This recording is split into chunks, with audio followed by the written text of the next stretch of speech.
Assalamualaikum warahmatullahi wabarakatuh. Bismillahirrahmanirrahim. Nahmaduka ya ghafur ya syakuru. Shalli wa sallim barik ala sayyidina wa ala Muhammadin wa ala alihi wa sahbihi ajmain. Nama ba'du. Teng ngersa para keluarga besar Kiai Haji Akil Sirot wabil khusus teng wau niki pernah paman kalian kula. Terus gada otoritas makso. Tapi terus saya keren yang bihal, ini kan malah penambah, dia penambah, dia putrine guru kula, niku dimanfaatno beliau, kayak gitu.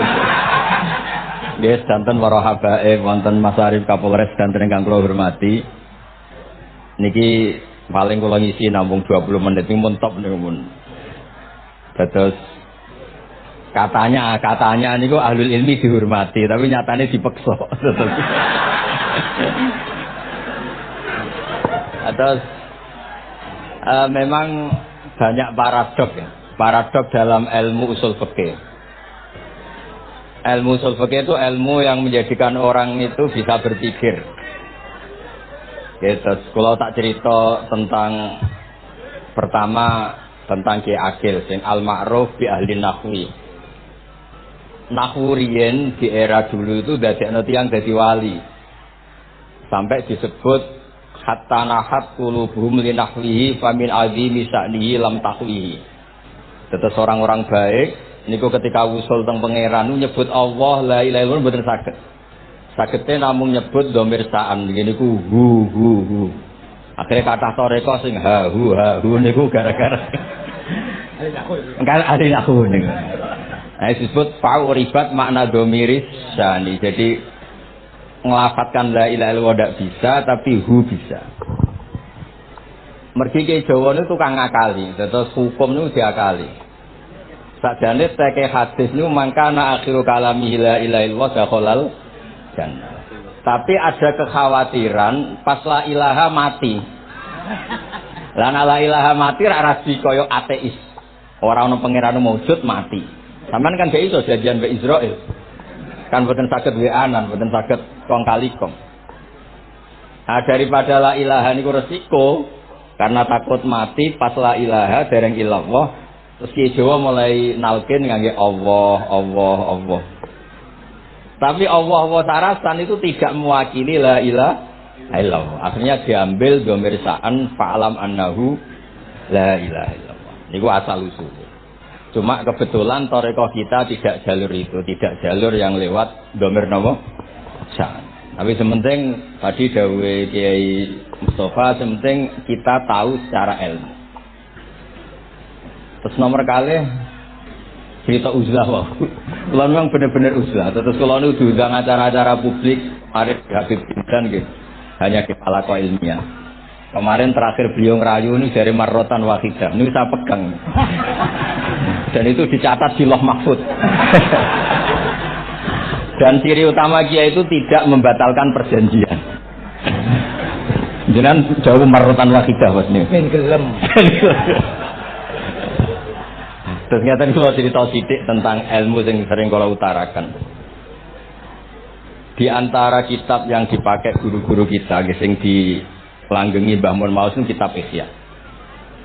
Kalau dari sekian cerita Ihya yang paling kalau kenang niku bahwa ternyata Allah itu andaikan boleh dibahasakan niku cara berpikir itu dalam bahasa tafsir disebut tanazul niku wong ben kaya orang kebanyakan. Saya ulang lagi supaya orang itu kayak orang nopo kebanyakan. Ada dua ahli neraka yang dipanggil, yang satu ditakoki, "Cung ning neraka piye rasane?" Syarru makan, mboten enak Gusti. Terus mbek pangeran diken balik, ya wis kono cung mlayu balik nang neraka. Niku tiange lari kencang, sekencang-kencang. Semangate sumpah nang kon balik ning neraka. Ditakoki mbek pangeran, "Lho cung kon mara neraka kok seneng?" Kula nu pun kapok Gusti, kula nu nyesal ketika di dunia nak jenengan utus niku lelat-lelet. Niki kula tobat dengan bukti dikan jenengan teng neraka kula mlayu. Dulu pangeran akhire haru wong semangate mlebu neraka kaya ngono. Mergo diperintah pangeran. Ya dados niki ijazah sampeyan akan mlebu neraka jenengan sing semangat nggih. Karena zaman ning donya sering diperintah Allah mboten napa? Semangat. Nah niku kemungkinannya dibarno, kemungkinannya dipanggil. Lah tiyang itu terus dipanggil ke Allah. Ya wis kaya wong apik, tak kongkon nurut tenan, semangat tenan, terus diken mlebu swarga. Nah niki ijazah pertama nggih. Dinaken mlebu neraka sing napa? Semangat. Sing kedua niku dipanggil niku plengakan lelat-lelet. Kados kula diutus Gus Mus niki nelpon. Nelpon kula boten purun akhire ning Bika jare matur Gus Subak. Turuti aku diamuk Bika jare. Terus niki melibatkan sekian pihak untuk memaksa saya datang ke mriki. Aduh, repot wong kempek ini. Repot. Mungkin di sepuro. Yang kedua niku diken mlebu neraka malih lelat-lelet, delok pangeran mboten semangat. Ditakoki mek pangeran. Kenapa kamu tidak semangat? Saya itu tidak pernah ngira jenengan yang baik sudah masukkan saya ke surga, kemudian jenengan nyuruh lagi saya ke neraka. Saya tidak pernah mengira engkau itu seperti itu. Terus Allah nggih, anak indadzoni abdibi. Ya serapopo, swarga. Ini dua ijazah untuk sampean supaya bisa masuk napa? Swarga. Terus kita tidak pernah tahu napa Gustofa ngundang kula nyenengno wong akeh ganjaran, napa meksa wong alim dosa bener ngerti kula cara. Karena dalam ilmu usul fikih, kembali ke usul fikih, kula nu gak ada khazanah kata tentang debate pangeran kalian nabi ini. Kata, buatan 1-2 contoh di beberapa kitab tafsir. Suatu saat kula sering cerita niki. Suatu saat Khalilur Rahman Ibrahim itu kedatangan Israel. Kamu mau apa? Mau matikan jenengan? Kata Nabi Ibrahim, Harro'aital Khalil yumitu Khalilah. Mosok aku kekasih pangeran dipateni. Mosok orang yang dicintai membunuh yang dicintai. Orang yang mencintai seseorang kemudian membunuh yang dicintai. Tidak ada itu. Akhirnya Israel matur teng pangeran. Cara politiknya nyatan, wau sing cara lagi seneng ngendikan politik. Wani kiai lengser dari beliau. Ono. Nah kula niku ahli tauhid wis pancen kodok kodare ngoten mawon dadi mboten berpikir ruwet-ruwet. Terus Israel kan mboten biasa logika, kan malaikat itu SOP kan, mboten biasa logika. Akhirnya matur pangeran, kata Ibrahim, masa kekasih bunuh yang dikasih, masa yang mencintai bunuh yang dicintai. Tapi Ibrahim baru sadar ngadepi pangeran gitu, lebih pinter. Dan ketika Allah fakullahu, katakan ke Ibrahim, harlo aital khalil yakrohu ayal khalilah. Mosok jari seneng aku kok ketemu aku rawani. Jari seneng kok rawani ketemu. Lah niki sampean anggen mati monggo ngake ilmu sing niki. Wong jari seneng pangeran kok rawani ketemu pangeran. Jeneng, seneng ketemu. Ibrahim seneng sakit. Yo mati saiki ra apa mati saiki. Terus kedua, niki cerita karena ini pondok ilmu. Orang harus biasa pakai logika usul fikih. Politik juga gitu. Nak kiai politik rawan kena syubhat. Tapi nak wong soleh oleh politik, kue rido dipimpin wong fasik-fasik kabeh. Ya, buatan ngerti, buatan bener bis pokoknya ngoten. Yes, itu memang logika usul napa? Fikih. Logika usul napa? Fikih. Ketika Nabi Adam badhe didamel, niku materinya saking bumi. Pertama sing diutus Jibril. Jibril ambekan qabdatan nal ardi, segenggam bumi. Saya mau bikin Adam, materinya dari bumi. Setelah datang ke bumi mau ngambil ista'adzat billah. Maksudnya ista'adzat billah, a'udzu billahi minka, saya berlindung Allah dari kamu. Antasinani. Kula ngarepe Gustofa dari ahli nahwu terus kula niki tak goleki tenan pancen syanahu mun muta'addi bi nafsi. Mungkin nek dibuli ku antusinani yo panjang tadi cerita. Saya tidak ingin bagian dari saya diambil, kok aku bolong. Itu cara bumi itu sudah masalah. Terus akhirnya Jibril kembali, ya Allah, dia berlindung kepada engkau, maka saya lindungi. Allah membenarkan Jibril, Mikael juga sama. Tapi ketika Israel itu masalah memang. Ketika disuruh ngambil bumi, buminya ista'adzat billah, tetap diambil. A'udzu billahi minka antasinani. Saya berlindung Allah supaya kamu tidak melukai saya, menciderai saya dengan mengambil bagian dari saya. Kata Israel, wa a'udzu billah alla unafsidhu amroh. Saya juga a'udzu billah diperintah Allah kok tidak kasil. Kudu kasil. Lah saya tidak tahu yang benar istilahnya Jibril atau istilahnya Israel. Terus memang sudut pandang. Makanya dulu ketika banyak pondok putri itu kiai-kiai kuno dulu itu menentang. Alasannya ya, nak bojone jelas khawatir kiainya kecoba itu jelas. Tapi banyak kiai itu khawatir tenang. Kecoba fitnatin nisa. Tapi ketika logikanya dibalik, apakah ridho para perempuan-perempuan muslimat itu tidak dapat pendidikan apa? Agama. Hanya karena orang soleh tidak punya nyali, tidak punya peduli mengajar. Tapi kita kesiwalik. Ustaz-ustaz imane pas-pasan itu perido nak kecoba.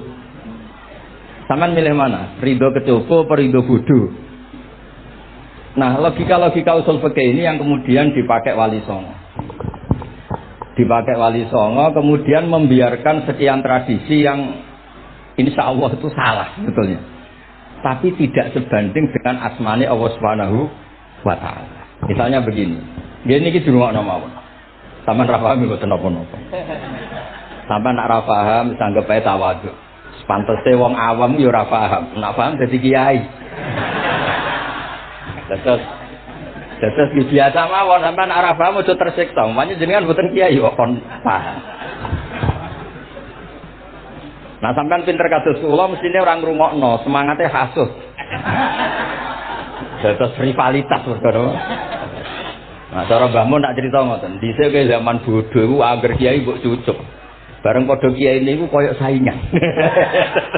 Niku pun sunatullah ndak bisa dihindari niku pun sunatullah. Terus kembali lagi ya. Logika-logika usul fikih niku dipakai oleh Wali Songo.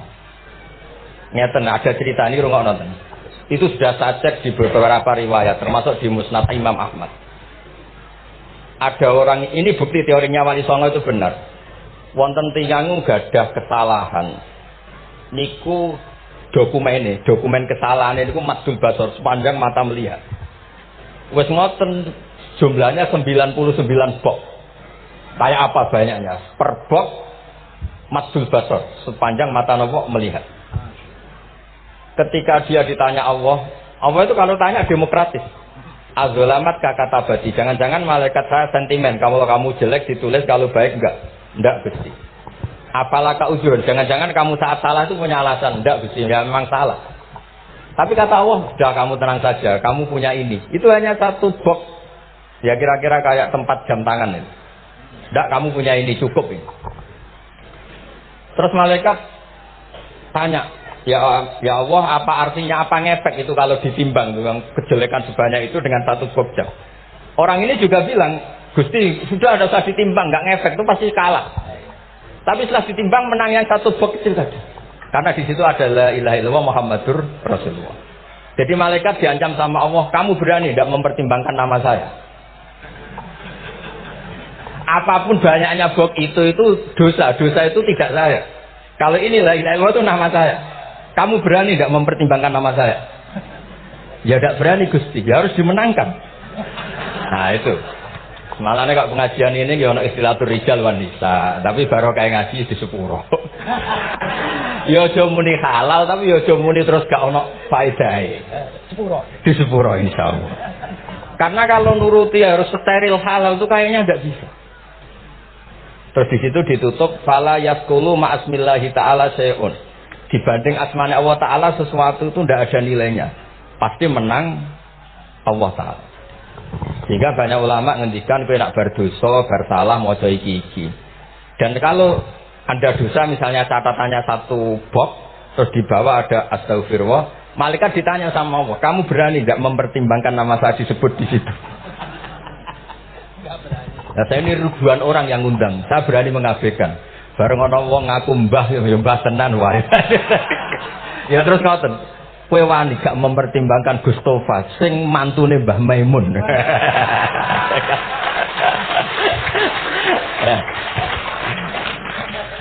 Semoga cara pandang malaikat nanti seperti itu. Tapi nanti kalau malaikat cara pandang, mbah kok tukang mekso putu.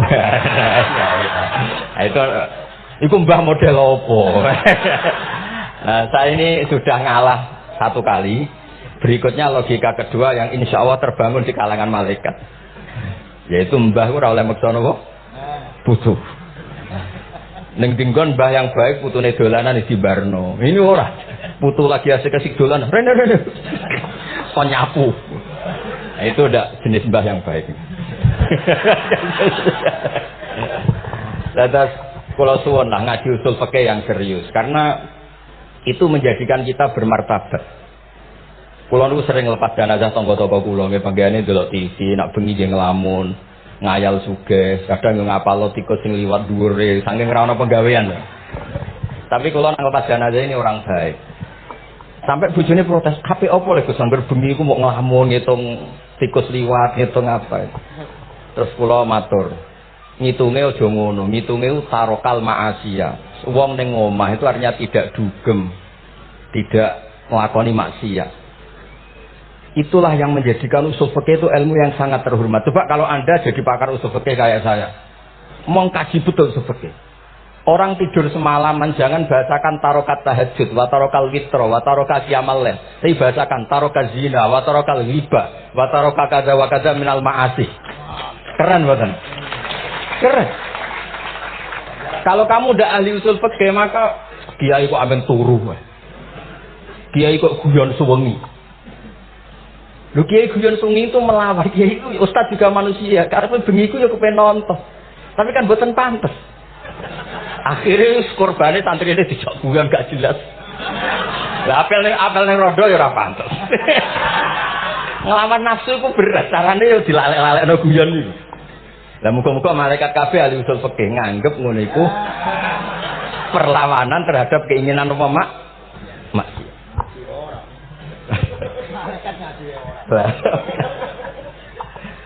Makanya itu disebut di kitab usul fikih tentang usul itu izma min mubahin illa wa yatahaqqaqu bihi tarku haramim ma fa yalzamu minas sukun tarkul qatli wa minas sukut tarkul ghibah.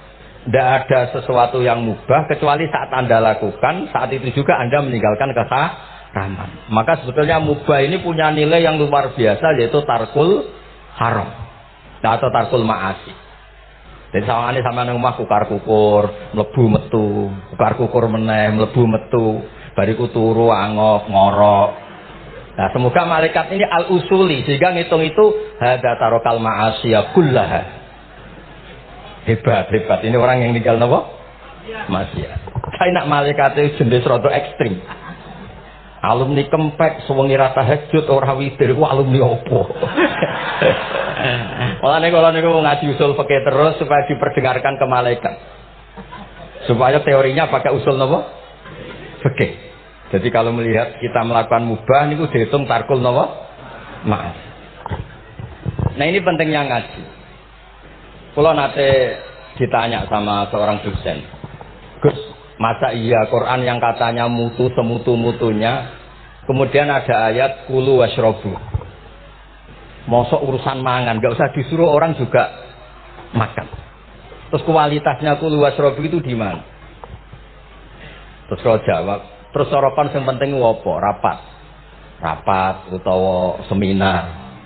Tidak ada rapat, tidak ada seminar itu kamu tidak mati. Tapi kalau nggak makan itu mati. Penting mana? Ya penting makan. Lah iya, jadi orang itu lupa kalau sesuatu yang seserius itu karena menjaga nyawa, yaitu makan. Terus karena makan itu hal yang murah dianggap biasa, itu bahaya. Sehingga sebetulnya yang kita bisa jadi wali lewat halal keseharian tidak bisa jadi wali karena tadi.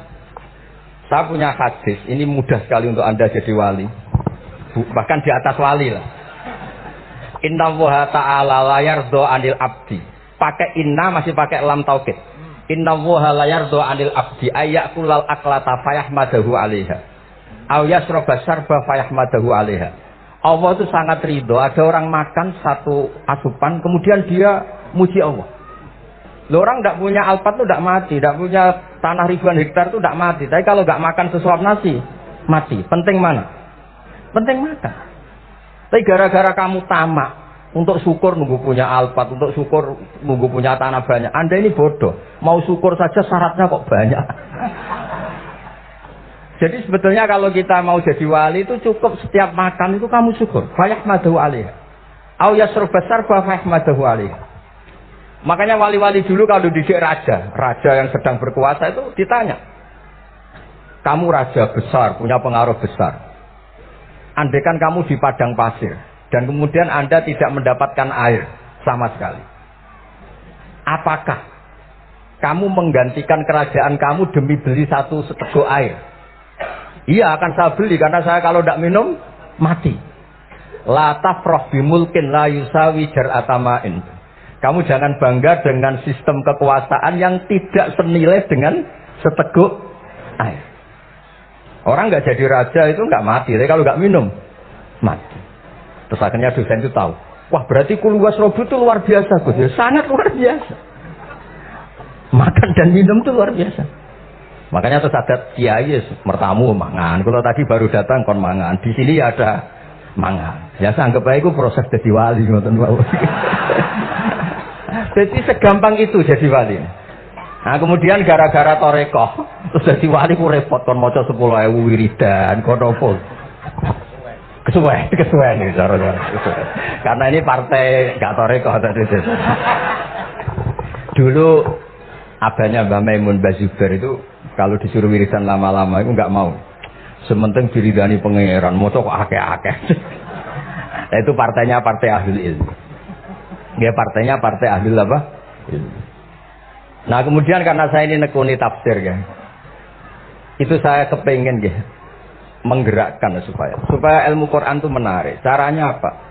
Cari sisi ekstrimnya. Kalau bolak-balik, kenapa sih orang nggak janggal? Nggak janggal itu udah iskal. Quran itu kan kalamu. Salah lagi Quran itu kalamu. Masa iya Allah yang Tuhan kemudian ngendikan iya kana budu iya kana tarik. Kepadamu aku menyembah. Masa Allah ngendikan gitu pada kekasihnya Nabi Muhammad. Padahal Allah itu al-ma'bud bukan abid. Allah yang disembah bukan yang menyembah. Semua ahli tafsir, saya bukan bilang sebagian, semua ahli tafsir pasti ngendikan begini. Wa yuqaddaru qabla qaulihi ta'ala iyyaka na'budu qulu. Sebelum iyyaka na'budu itu ada kata yang disimpan yaitu qulu. Jadi ya kanak budu itu betul ngendikannya Allah, cuma sudah dikasihkan Jibril kepada umatnya Rasulullah. Jadi Jibril bilang gini ke Rasulullah Muhammad, Muhammad kul iya kanak budu. Kemudian Nabi juga bilang ke umatnya kulu iya kanak budu. Jadi ini kalamu yang sudah milik kita. Nah berhubung milik kita, kita sah mengatakan iya kanak budu. Karena kalau tidak janggal, masa iya Allah berdoa ihdinas siratal mustaqim, tunjukkan kami jalan yang benar. Lah kalau ihdinas siratal mustaqim kalamu berarti kan Allah yang berdoa. Nah, sehingga semua tafsir bilang sama. Wa yuqaddaru qabla qauli ihdinas siratal mustaqim qulu. Nah, terus ada mufassir lain bilang jangan mulai iya kana butuh ya semuanya. Mulai bismillah. Qulu bismillahirrahmanirrahim. Masa iya Allah sendiri yang bilang bismillahirrahmanirrahim. Nah, dengan tafsir seperti ini terus kita akhirnya lagi-lagi kembali ke usul fikih, kembali ke balaghah, kembali ke nahwu. Kalau enggak, ya Anda akan menafsiri Quran pakai logika Anda sendiri. Sampai ada mungkirus sunnah. Pokoknya sementing kembali ke Quran. Orang roh Quran itu kayak apa? Saya kemarin ngaji di Sedan di daerah saya bilang, Sayyidina Umar itu Islam sebelum minta hidayah. Khalid bin Walid ya Islam sebelumnya ya tidak minta hidayah. Nah itu kan janggal. Padahal katanya Quran itu hudal lil muttaqin, petunjuk bagi mereka yang takwa. Padahal tidak ada sabkut takwa untuk Umar. Umar tidak pernah takwa, tapi nyatanya Islam. Bahkan dia masuk ke rumahnya Zaid bin Arqam itu mau bunuh Nabi, mau nyari Nabi, bukan mau Islam. Tapi ketika dengar iparnya membaca Toha ma anzalna alikal Qur'ana litasqa, kemudian dia masuk Islam. Lalu gimana tentang hudal lil muttaqin, petunjuk bagi mereka yang takwa? Banyak ulama yang mengatakan lil muttaqin itu balaghahnya lil iktifa, lil muttaqina wa ghairihim. Jadi Quran itu petunjuk bagi yang takwa dan yang tidak takwa. Dan itu di bahasa Arab sah. Di bahasa Arab sah. Misalnya gini ya, kalau sampean punya ponakan dolan, "Cung-cung nang mangan." Ya maksudnya ya mangan mbek ngombe, mangan tok seretan mati kan. Itu kan satu paket. Saro bila taqikumul harra wal barda. Pakaian yang melindungi dari panas. Di situ gak disebut wal barda, tapi artinya juga wal barda. Karena kalau tidak diartikan lil iktifa, nanti Quran itu memberi petunjuk bagi yang sudah muttaqin. Corong doang nguyai segoro, wis takwa kok. Nah ini kita butuh ahli tafsir yang al-usuli. Karena itu yang menjadikan Quran punya kualitas lagi. Seolah lagi punya kualitas lagi. Kalau enggak, Quran tuh kayak biasa-biasa saja. Kayak tadi kulu wasrobu kayak dan seterusnya dan seterusnya. Jadi kalau suwun barokahnya hormat sama orang alim kados Ki Akil, Ki Sirat dan tenaga keluarga mriki. Orang menghidupkan logika ilmu lagi. Jadi kalau seneng lah, di dalam Gusmus ahli ilmu buatan krono niat pakar buatan. Biar sampean ngerti lah, kalau ngadepi ahlul ilmi itu pun buatan level. Ahlul ilmi itu kalau punya logika itu tidak bisa dibantah. Saya beri contoh sekian contoh yang nyata yang diajarkan Rasulullah SAW. Nabi itu pernah mau dipermalukan orang karena Nabi ngendikan la adwa wala tiarata, tidak ada penyakit menular. Terus ada orang iseng kok onta yang kena kudisen itu dijejerkan yang waras ikut kena kudisen. Terus orang ini tanya, ya Rasulullah ini tadi sehat, tapi kena onta yang kudisen ikut kudisen. Nabi tanya lagi, faman a'dal awal, yang kudisen pertama ketularan siapa? Wah itu dari Allah ya, maksud saya seperti itu. Jadi ada, terus orang-orang kafir itu cara berpikir aja alal alihata ilaha wahida indah adalah syar'ujab. Muhammad, ya tentu mereka masih jangkar. Muhammad, problem kita ini banyak. Kalau Tuhannya satu tidak cukup. Ada problem kredit macet, ada problem macam-macam kan. Utang piutang macam-macam. Kalau Tuhannya satu tidak cukup. Kita butuh Tuhan banyak karena problem kita banyak. Lalu Nabi mengajarkan mereka apa logika yang dibangun. Kalau kamu jadi buruh, kemudian majikan kamu banyak, semuanya merintahkan kamu bingung nggak? Ya bingung. Tuhan kamu itu majikan kamu. Kalau banyak-banyak perintah semua, kamu yang bingung. Ya sudah mat, Tuhannya satu saja. Itu disebut wadarabawa rasulan darabawa masalah rajulan fihi syuraka umutasakisuna wa rajulan salamal lirajul. Nah, sekarang itu kita ini mulai kehilangan fatonanya Rasulullah SAW. Nabi dulu itu kalau menerangkan ilmu, itu logikanya gampang sekali. Logika yang dibangun itu gampang sekali. Ada orang cerita, ya Rasulullah saya ini ada sekian anak saya, yang paling saya cintai satu. Apa saya boleh melebihkan yang paling saya sayangi dalam pemberian? Nabi jawabannya itu tidak langsung, jangan enggak. Apakah kamu berharap bahwa mereka semuanya baik ke kamu? Iya, semuanya saya ingin baik ke saya. Ya kalau gitu jangan. Kan tidak fair kita mengunggulkan yang satu, melebihkan yang satu, sementara kita berharap semuanya baik. Itu tidak fair kata Nabi. Jadi dulu Nabi itu, terus ini yang cerita fikih. Dulu Ahlul Madinah itu mangga, itu masih pentil sudah dijual.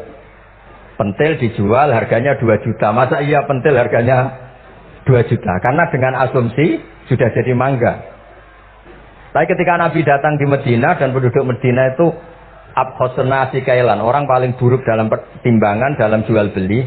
Nabi cara ngendikannya itu unik. Ara'aitum law anna waha yamna'us samra fabima yastakhillu ahadukum mal akhi. Kalau pentil ini ternyata kena angin terus kemudian tidak jadi buah, lalu kamu menerima uang 2 juta itu atas nama apa? Atas nama beli pelem, nyatanya belum jadi mangga. Mosok kalau pentil seharga 2 juta. Semenjak itu terus Ahlul Madinah sadar kalau jual buah itu nunggu ba'da buduwi sholahiyah, setelah samroh ini berbentuk. Tapi Nabi tetap ngendikannya pakai logika. Nah sekarang banyak kiai yang sidik-sidik neraka. Sebenarnya Nabi itu ngajari logika. Ada pemuda dia itu hiperseks, mau masuk Islam tapi tetap boleh bebas. Saya ini ingin Islam tapi jangan larang seks bebas. Wah itu sahabat semuanya melarang ketemu Nabi karena ini ngawur betul, masa pamit Islam kok. Tapi setelah gaduh, Nabi tanya, kenapa gaduh? Ada pemuda mau masuk Islam tapi yasta'izinu fi zina, dia minta izin supaya tetap boleh zina. Kata Nabi, suruh ke sini. Setelah datang di depan Rasulullah, Logika yang dibangun Nabi itu luar biasa. Atuhibbuhu li bintik. Kamu suka punya anak putri kemudian jadi demenannya orang laki-laki jomblang. Ya ndak, saya bunuh orang itu. Andaikan itu ke ibu kamu, saya bunuh orang itu. Atuhibbuhu li bintik, atuhibbuhu li ummik, atuhibbuhu li ukhtik, atuhibbuhu li kholatik. Kamu suka punya anak putri yang jadi demenannya orang? Ya ndak suka ya Rasulullah. Kamu suka kalau punya ibu didemeni orang banyak? Ya ndak suka Nabi. Sampai otaknya itu yastakbihu zina. Sehingga otaknya itu, wah zina itu buruk betul. Akhirnya, ya Rasulullah sudah, saya mau se-Islam tanpa zina-zina. Karena logika yang dibangun Nabi itu luar biasa. Nabi pertama mengingatkan, atuhibbuhu li bintik, atuhibbuhu li ummik, atuhibbuhu li ukhtik, atuhibbuhu li kholatik. Sampai dia ini nggak bisa apa-apa. Sudah, Nabi sudah. Jadi logika ini yang harus kita waris. Lagi-lagi kembali yang bisa waris itu ahlul ilm. Sama itu kan kayak diskusinya Nabi Yahya dan Nabi Isa. Nabi Yahya itu suka berkawan orang-orang soleh. Setiap berkunjung di mana itu nyari yang orang-orang soleh. Ditanya kenapa kamu berkawan orang soleh? Ya berkawan orang soleh itu asik. Tapi kalau Nabi Isa enggak. Kalau ada desa-desa yang masih hitam, masih merah itu dikunjungi kemudian dibina. Ditanya sama Nabi Yahya, lima anda tanzilu ala syirarin nas. Kok kamu kumpul orang-orang yang kayak gitu? Jawabnya beliau, innama ana tabibun udawil mardo. Di mana-mana Nabi itu ya dokter. Di mana-mana dokter menyembuhkan yang sakit.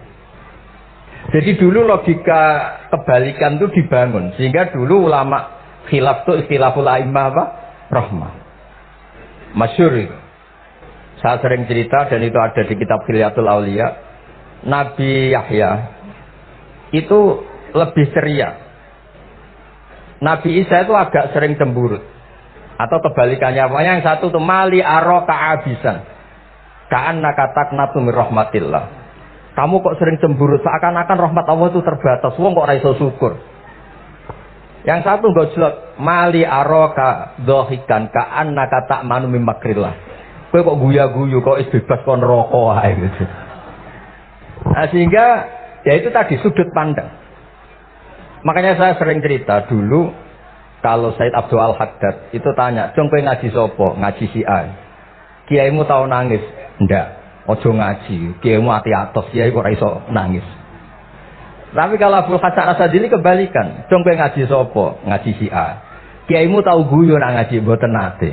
Ora usah ngaji wong ora iso syukur. Jadi nah itu yang akhirnya menjadi keseimbangan khaufau wa tama. Ada khauf, ada apa? Roja. Sehingga karena sudut pandang itu nggak bisa dihilangkan, saya nggak bisa dihilangkan. Ini yang sering diceritakan kisah itu kakaknya ini. Dulu Muhammad bin Hasan As-Syaibani, Imam Syafi'i itu lama sekali beliau jadi ulama top yang suka fikir. Dianggap fikir itu aman, meringankan hisab. Nggak jenengan fikir yang dihisab malaikat apanya kan? Kan nggak bisa ngisap jenengan, apa saja tidak punya.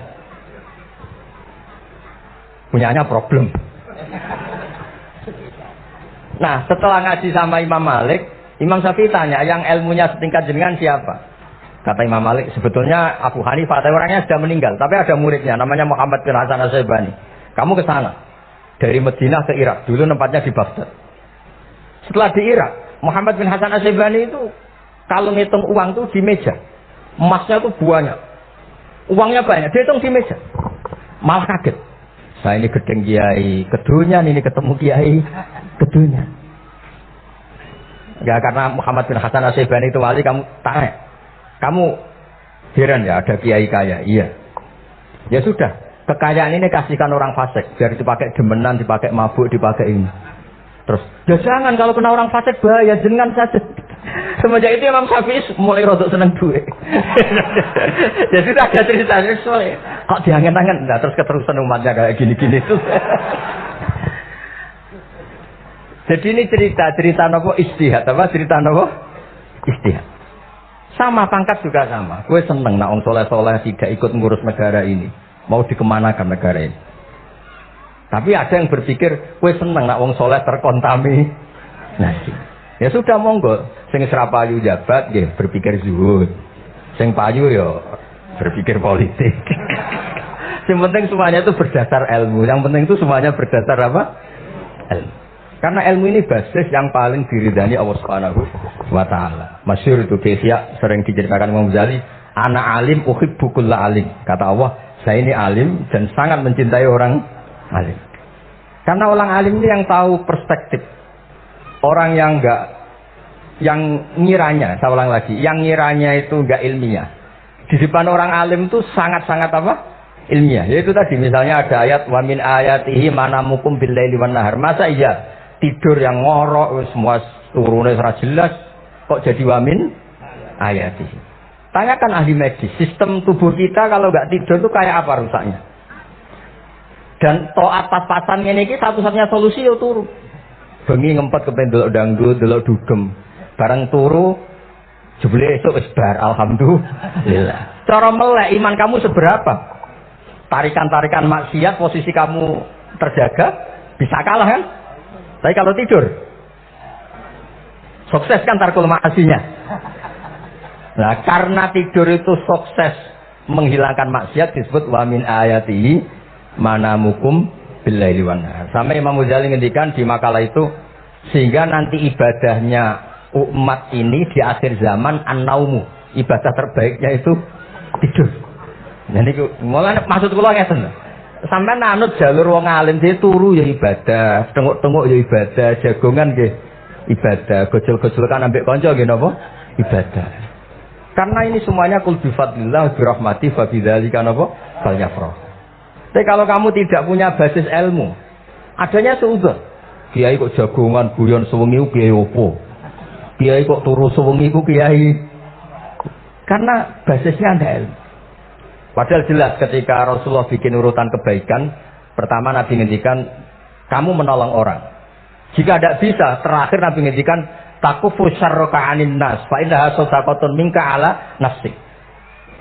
Tadi beliau juga cerita di nasihat dibangun idza lam tuhsin fala tusik. Kalau tidak bisa berbuat baik, setidaknya kamu tidak berbuat jelek sama orang lain. Dan potongan ini paling gampang apa? Tidur kan? Terus kamu nak turu wis ra zina, ra maling, ra ngrasani wong wis ora tusik.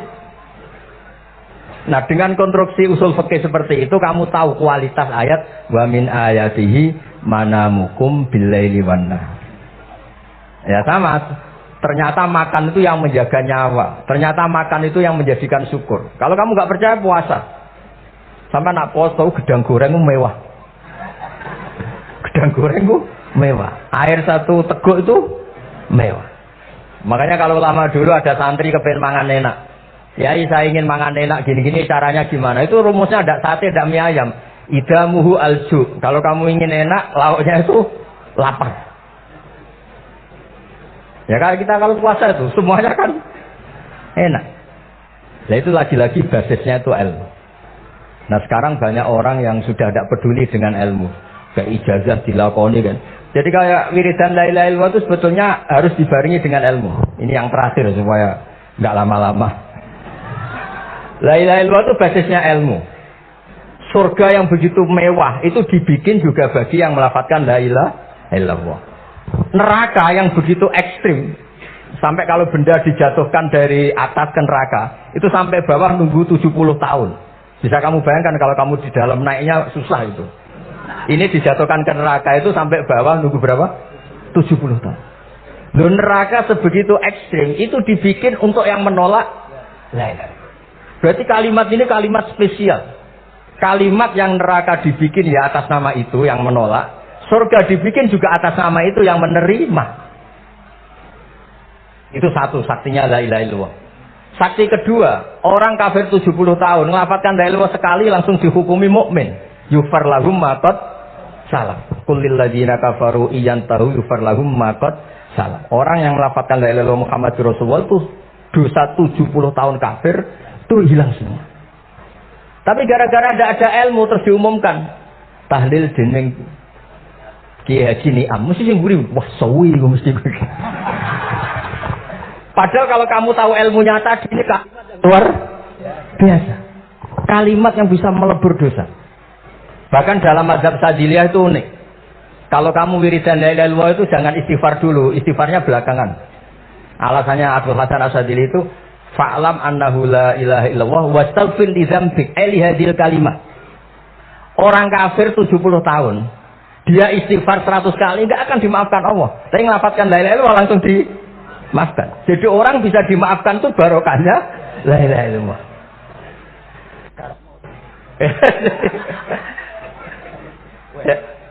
Ya kan? Jadi orang kafir 70 tahun, wirid istighfar 100 kali atau 1000 kali, dimaafkan enggak? Enggak kan? Tapi kalau baca la ilaha illallah, dimaafkan. Jadi istighfar tuh ngefek positif itu kalau dibarengi la ilaha illallah. Makanya wastaghfir li dzambika bihadil kalimat ora puasa. Kamu boleh istighfar berdasar hadil kalimat, berdasar la ilaha illallah. Tapi terus kemudian ya thariqah itu banyak, itu urusan rasa. Justru karena la ilaha illallah kalimat thayyibah harus disucikan dulu. Caranya istighfar dulu. Lah itu urusan monggo lah. Tapi apapun itu basisnya harus napa? Ilmu. Basisnya harus ilmu. Jangan malah sentimen. Wong di kuburan wiridan la ilaha illallah dihukumi kafir. Itu kan aneh. Wong kalimat ini yang kafir saja menjadi muslim, sekarang yang muslim menjadi kafir. Itu paham kok seaneh itu gitu kan. Ya karena basisnya ada ilmu tadi. Coba kalau basisnya ilmu, itu kan aneh betul. Hadil kalimah kalimatun soro bihal kafiru musliman. Fakaifa sorol muslimu bidzalika kafiron. Ini kalimat yang kafir saja menjadi muslim. Masa dengan kalimat yang sama yang muslim menjadi aneh gak? Aneh. Jadi kalau suwon pokoknya basis ilmu harus sekuat-kuatnya. Ini caranya gini agak kiai kon bergemulang ojo politik terus ngoten. Tapi politik itu bagian dari ilmu. Ini ora iso diterangno lha iso. Ya ngoten mawon. Assalamualaikum warahmatullahi wabarakatuh.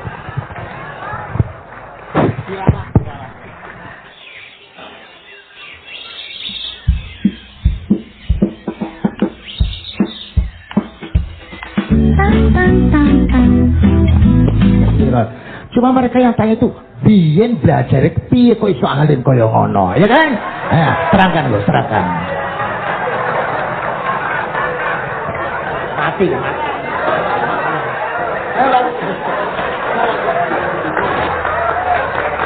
Setuju kan setuju? Asal dakai.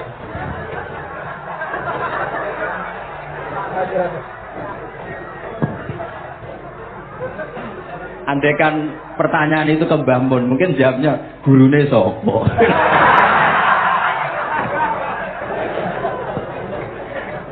Tapi mungkin kalau ke mbah-mbah saya yang juga bapaknya Nibira juga Pak Abdul Aziz, mungkin mengkutuku. Tapi kalau saya ingin cerita tentang saya, paling ya, aku sergep. Yang jelas tuh dari kapat dua yuk sih, apa? Maya. Tapi gini, kalau ini menghormati bahasa saya ini, kalau ijazah begini, dulu Mbak Mun tuh sering cerita, juga bahasa. Penak kepengen ngalim, ku sinau sedurunge ngaji. Ya, misalnya kamu ngaji takrib atau ngaji wahab sama Mbah Mun, kamu baca dulu sebelum ngaji. Nah, setelah dibaca, misalnya kamu baca rofa, kok Mbah Mun baca jer, kamu baca jer, Mbah Mun baca rofa, berarti goblok tulen. Karena semua teori Anda kok salah. Ya misalnya Mbah Mun baca wadzakaro sapa al-musannif, kamu baca wadzakaro musannif. Berarti kan goblok banget itu. Ya kan ada cerita gitu, ada orang tuh nggak tahu betul. Gus maknane lam tarjiman itu apa? Lam tarjiman. Dicari di kamus sudah ada. Ternyata itu di set lam tarodaman. Dia baca satu lam tarjiman, itu dicari di kamus sampai hidup mati lagi agak ada. Nah, jadi kamu baca dulu, misalnya di bab khat lam taro ningali sapa mar'ah zaman ing getih. Ternyata ngaji Mbah Mun paginya jadi baca lam taro zaman. Jadi kalau kamu malamnya baca lam tarjiman loh kok. Jadi itu kata Dewi Mbah Mun mergo sorokan kabeh santriku ora mungkin. Carane ngecek kebenaran Anda itu maca sik. Nanti kalau kemiripannya 50% ya separuh alim. Kalau 70% ya serodok alim. Tapi nanti kalau kemiripannya sampai 100% dan berkali-kali, ya berarti kan sudah luar biasa. Jadi yang ngaji sama Ki Mustafa, Ki Niam, saya mohon santri-santri itu belajar dulu. Biar bisa ngecek nanti guru saya baca kayak apa. Pada salah ya. Kenapa tak?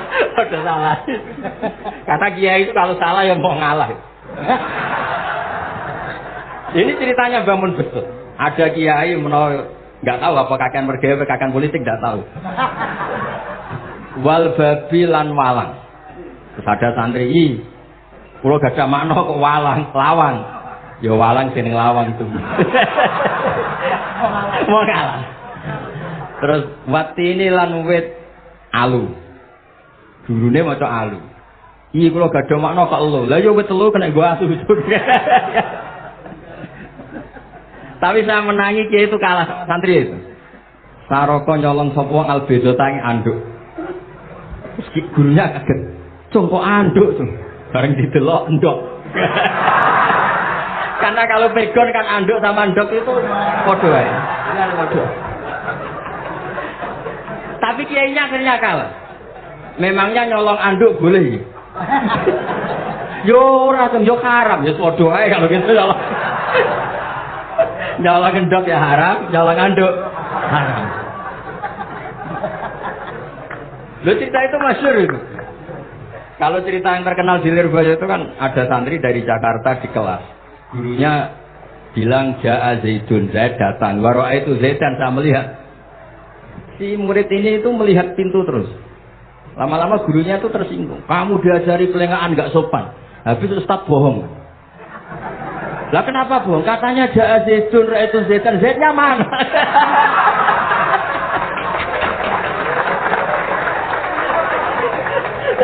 Dia gak ngerti. Zaid datang, saya melihat. Mana orang itu? Kok dibahas-bahas terus itu? Ya, jadi yang serius tadi, kalau sampean ingin nguji kualitas Anda, makanya saya dulu itu pede baca kitab di depan bangun karena ya ngecek.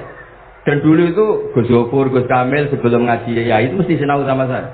Nanti ketika bangun baca, tadi kalau kemiripannya kita 90% ya bagus. Syukur-syukur sampai 100. Dan itu terulang sampai Wahab Hatam, Jamul Jami' Hatam. Sehingga kita tahu. Jadi kalau diskusi kita kok salah ya tahu, kalau benar ya tahu. Kalau tahqiq ya tahu. Biasanya kalau tahqiq itu bangun karena takut menyalahkan kiai-kiai Jawa. Kalau baca 2 kali, misalnya begini. Yasmalu, kadang diwaca Yasmilu ya apa-apa nggih Jawa wae gitu. Karena kalau kita memaksakan sampai benar seperti di kamus, kayaknya kalau di Jawa itu berat sekali. Dumeli bojo bolak-balik mesti ora goblok wis apik lah. Karena kalau baca tahqiq itu kan butuh kamus. Yang benar itu Yasmalu misalnya. Tapi kan populer juga orang baca Yasmilu. Saya itu menangi loh. Kiai Jawa dulu baca Simai itu menangi, Masdar Simai. Lama-lama setelah banyak alumni Al-Azhar terus berdasar kamus, baca sama itu semua kan. Saya menangi kiai itu baca Dilala. Lama-lama karena sekarang sudah banyak punya kamus, baca Dalalah. Fa'alah. Jadi kiai itu juga kadang-kadang keteror muridnya. Makanya Syekh Zakaria Al-Ansori itu pernah ditanya, kenapa engkau begitu alim alama sampai dilakopi Syekhul Islam? Kata beliau itu lucu jawabannya, karena saya ini orang yang sial. Saya dulu punya guru namanya Ibnu Hajar Al-Asqalani dan punya murid namanya Ibnu Hajar Al-Haytami. Kata beliau, dukik tu bena hajar ini. Saya ini digebek 2 batu. Kalau mau ngaji takut saya minta ampun karena disuruh baca sama Ibnu Hajar Al-Asqalani.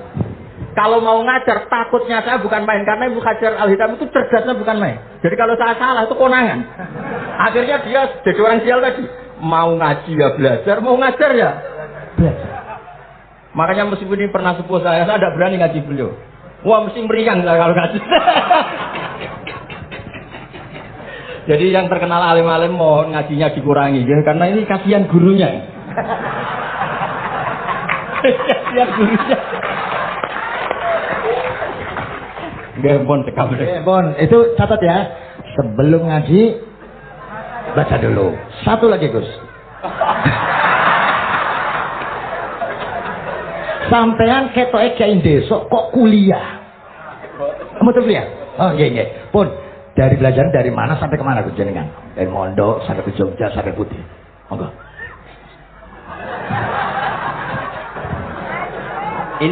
Ini karena sesuai kontrak, nggak boleh nyulayani janji. Sekali aja sekali tak tekno Gus. Jadi sebetulnya kalau di ilmu, saya kan sering ketemu ahli geologi, ahli sosiologi. Sebetulnya di ilmu kita, saya kan lama di Jogja, dan itu yang saya pakai juga ilmu zaman di pesantren. Misalnya sosiologi itu kan ada mukadimahnya Ibnu Khaldun. Itu kan teorinya luar biasa. Misalnya begini, kenapa Rasulullah itu harus dari suku Quraisy, suku yang sangat terhormat di Mekah?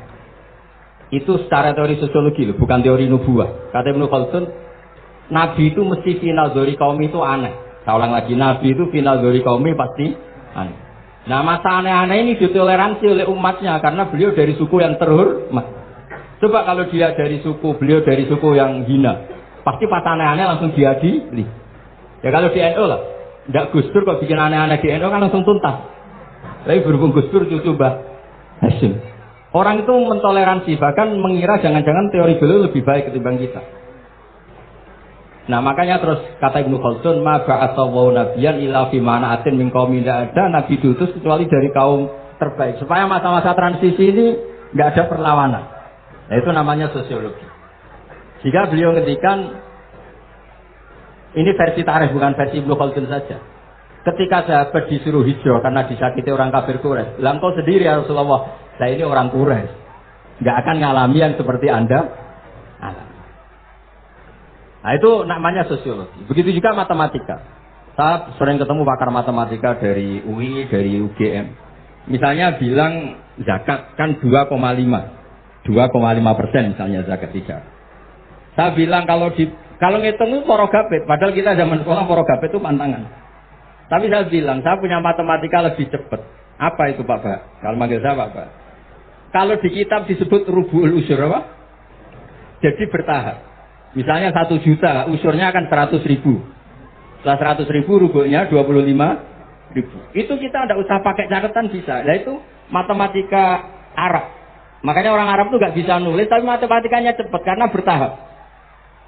Misalnya 1 miliar ya cari aja usurnya 100 juta. Berarti rubuhnya 25 juta. Berarti 2,5-nya 1 miliar itu 25 juta. Nanti kalau orang Arab bilang itu rubuhul usur. Diusurkan dulu baru dirubuh. Misalnya 6, 2/3 6 berapa? Orang Arab bilang sulusan. 6 sulusnya 2. Sulus 2 kali berarti 4. Sama misalnya zakat zuro. Zakat zuro itu kan al usur sama nisful usur. Berarti misalnya kalau tidak disirami ya, tidak biaya, zakatnya itu 10%, berarti per 100 10. Nah sekarang kalau 10 ini kan berarti 1/10. Nah nanti kalau disirami pakai biaya namanya nisul usur, berarti 5.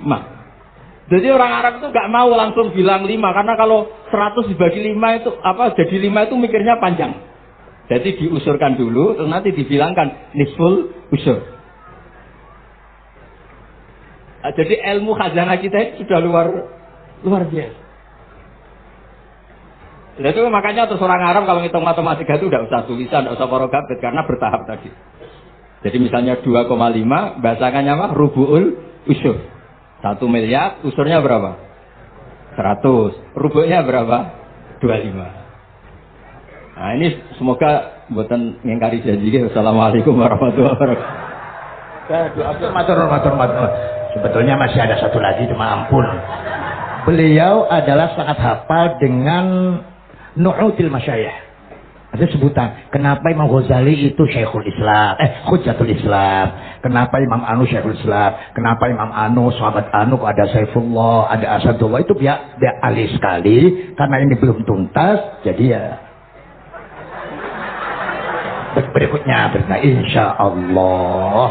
Kita main dongakakan, ya Allah, moga-moga Gus Bah gelem kok dongan. Jajal, dongane Gus Bah karo dongan sampean mandindi kira-kira.